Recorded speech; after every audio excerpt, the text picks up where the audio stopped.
మహిమ సాటెగా లోకాల పాలుడు గోపాలుడు.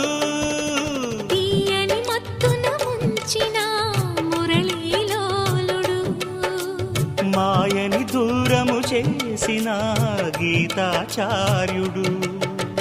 కనుకనే అతని కథ తరములు నిలిచె కదా, తలచిన వారియగా తరగని మధుర సుధా.